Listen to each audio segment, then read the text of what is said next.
That is my train departing, just leaving the Jubilee line's least used station, that is Cannons Park.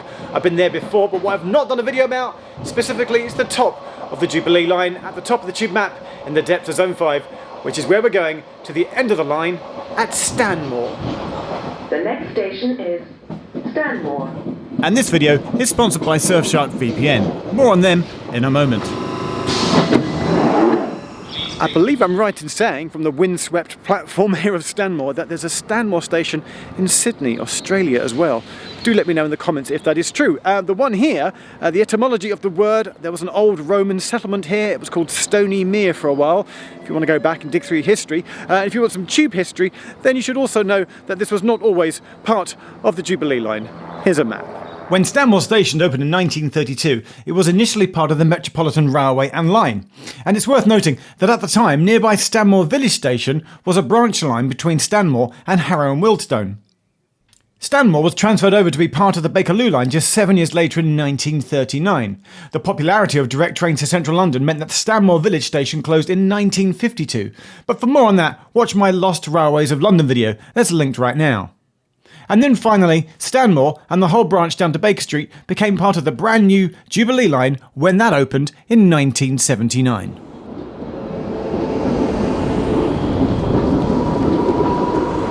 For many years at Stanmore there were just two platforms, but this was back in the day of 6-car trains, and when the drivers drove the trains all manually. Now they're 7-car trains, they're automated, and they added in a third platform over there. What's unusual therefore is that you've got platform 1 here, platform 2 there, and platform 3 there. So from left to right it goes 3, 1, 2, or from right to left it goes 2, 1, 3. And over on platform 3 is the classic, as featured in Secrets of the Jubilee line, the waiting shelter, the waiting room, which nobody would ever use because you just board a train rather than sit in that waiting shelter. But it's nice to see that it's still there.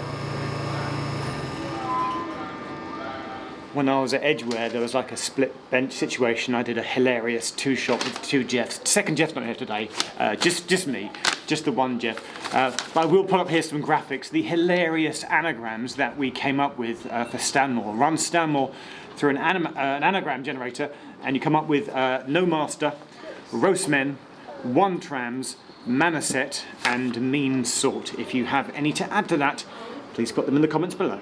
Thank you. Just to the side, there's like a whole bunch of carriage sidings. Currently empty, but in the morning, late at night, full of trains.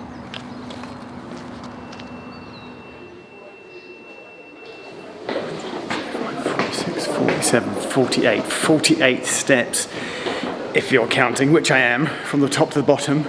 That's quite a lot of steps. However, Stanmore is, technically speaking, a step-free station, which we'll get to in a minute. But however, on those 48 steps is a very nice art on the Underground Gallery. And I've just spotted over here, a bit like Cockfosters had an old telephone booth. In the old days, there would have been phones in there. Not anymore.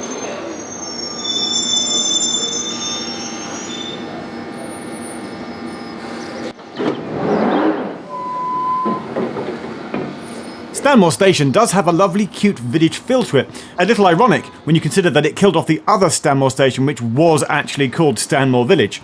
And also, rather lovely, it still houses local businesses, including this minicab company, a newsagent's, and even a barber shop. I would have got my hair cut, but I don't need to do that at the moment. The newsagents, though, turned out to be rather handy for me for the next stage of my adventure. I'm glad that the shop is there, because I'm just loading up on sugary drinks and snacks, because I've got to go and make the very treacherous journey that is the step-free path from the car park to the station. I'm literally worried about how long it's going to take me. Could be several hours, could be several days. So I'm going to eat and drink up, and then I'll be ready to face the challenge.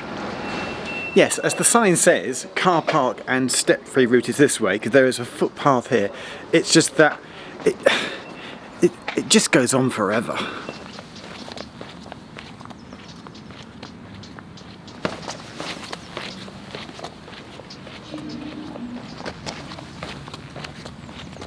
Do you ever play those old text by adventure games? You are at a clearing in a forest. There is a path ahead of you or some steps to the west. You want to carry on heading east or turn left. Feels a bit like that. The path carries on.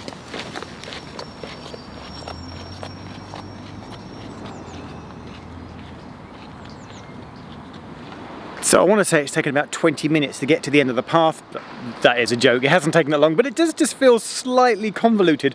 For the tube map to have that blue blob on it saying, you know, step free, it is a bit of a faff to come along that long path. And also, if you're on a wheelchair, there's like a 3-level ramp system here, which is a bit of a faff to get up and down. I've got a friend that is a wheelchair user that comes to Stanmore a lot. And basically, if you want it to be proper step free, TfL high, put in a proper lift. It needs a proper lift to be proper step free rather than this long convoluted route around to the car park.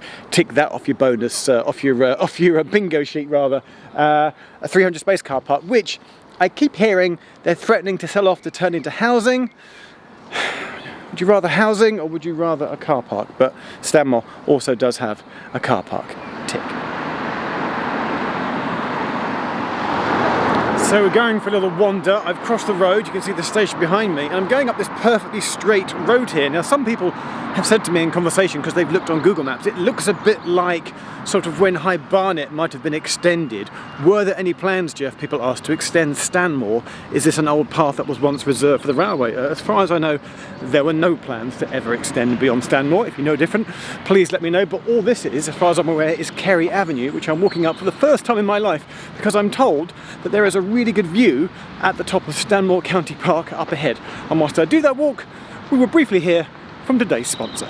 So Surfshark VPN is an app and browser extension that encrypts your internet data and lets you safely browse the web using over 3,000 servers in over 95 countries around the world. And you can browse the internet as if you are using it in another country, in another part of the world. This means you can use streaming services, use discounts, and go online shopping in places that might not normally be available in your country. For example, Surfshark lets people in the UK watch American Netflix and vice versa. And it's got the bonus of keeping your IP address hidden, which means it keeps your data safe and private, so you can switch it on when you don't want to be tracked by advertisers or trackers.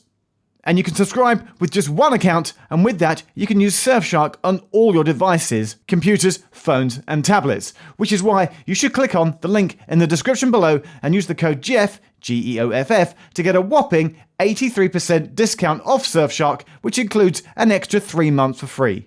So transport yourself around the world, far beyond even Zone 9, by using Surfshark VPN.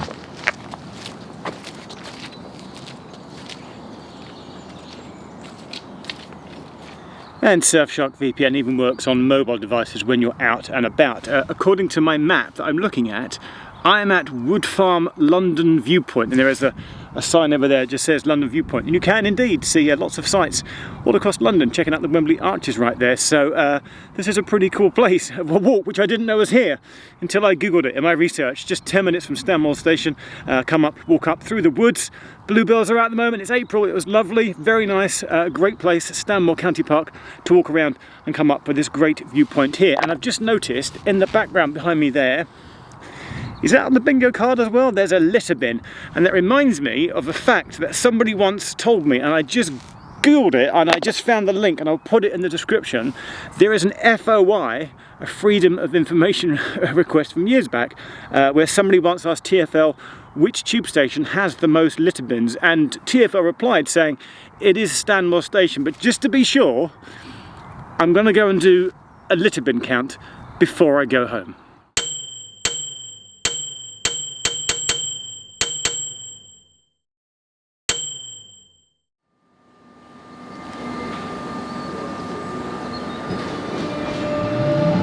And in total, I make that 10 litter bins. That's a pure tube station, by the way. I think if you include Stratford, which is also a national rail station and overground, there might be more. But in terms of a pure tube station, Stanmore has 10 litter bins. This does, of course, now mean that I've got the urge to go back and count the litter bins at all the other ends of the line stations. These things are very important sometimes. You should do a spreadsheet. That's what we should do. That is it. Thanks to Surfshark for sponsoring this video. Also coming up on the title, click in the info description, more coming up down below. If you want to see all the other videos in this series, there's a playlist called End of Line coming up on the title card in a minute. That will be up to now 14, 15. There's still more episodes to come. We're not done yet as we get around the tube system exploring the end of the line. Thanks for watching. See ya.